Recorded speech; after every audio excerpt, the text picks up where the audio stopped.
ശബരിമല തീർത്ഥാടകർക്ക് കുടിവെള്ള വിതരണം ചെയ്യാനുള്ള തീരുമാനവുമായി ദേവസ്വം ബോർഡ്. ജനം TV വാർത്തയിലാണ് ഈ നിർണായക ഇടപെടൽ. നിലയ്ക്കലിൽ മണിക്കൂറുകൾ കാത്തു നിൽക്കേണ്ടിവന്ന ഭക്തർക്ക് കുടിവെള്ളം ലഭ്യമാകുന്നില്ല എന്ന് ജനം TV കഴിഞ്ഞ ദിവസം വാർത്ത നൽകിയിരുന്നു. നിലയ്ക്കൽ അതുപോലെ തന്നെ നിലയ്ക്കൽ ശരിക്കും ഒരു ഭക്ഷണം പോലും കിട്ടുന്നില്ല. നിലയ്ക്കൽ പോലീസ് KSRTC ബസ് സ്റ്റാൻഡിന് മുന്നിൽ ഒരു ഹോട്ടലുണ്ട്. അവിടെ ചെന്ന് കഴിഞ്ഞിട്ടുണ്ടെങ്കിൽ ആ ഒരേ ഒരു ഹോട്ടൽ മാത്രമാണ്. പിന്നെ കുറച്ച് അങ്ങോട്ട് പോകണം. നമുക്ക് ആ കല്ലും കുത്തി അത്രയും ദൂരം നടക്കാൻ പറ്റുന്നില്ല. ആ ഹോട്ടലിൽ ചെന്ന് കഴിഞ്ഞാൽ നമുക്ക് ഇന്നലെ ഞാനൊരു നുറുക്കും ചായയും കുടിച്ചിട്ടാണ് ഞാൻ ഇന്നലെ ആ 12 മണിക്കൂറോളം നിലയ്ക്കൽ തങ്ങിയത്. അത്ര മോശമാണ് നിലയ്ക്കൽ അവസ്ഥ.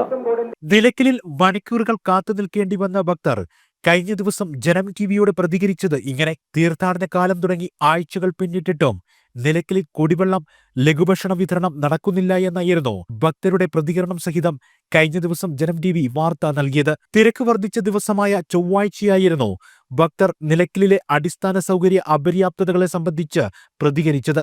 ഇതിന് പിന്നാലെയാണ് നിലയ്ക്കലിൽ വെർച്വൽ ക്യൂ കൗണ്ടറുകളിൽ ഉൾപ്പെടെ ചുക്കുവെള്ളം, ബിസ്ക്കറ്റ് വിതരണം ദേവസ്വം ബോർഡ് ആരംഭിച്ചത്.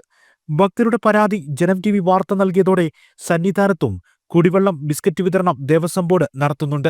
നീലിമല മുതൽ ഉരക്കുഴി വരെ പ്രധാനയിടങ്ങളിൽ ചുക്കുവെള്ള വിതരണം കാര്യക്ഷമമാക്കാൻ ശ്രമിക്കുന്നതായി ദേവസ്വം ബോർഡ് അറിയിച്ചു. ശബരിപീഠം, മരക്കൂട്ടം, ശരംകുത്തി, നടപ്പന്തൽ, പാണ്ടിത്താവളം എന്നിവിടങ്ങളിൽ ബിസ്ക്കറ്റ് വിതരണം കാര്യക്ഷമമാക്കുവാൻ ശ്രമിക്കുന്നതായാണ് ദേവസ്വം ബോർഡ് അറിയിക്കുന്നത്. ജനം, സന്നിധാനം.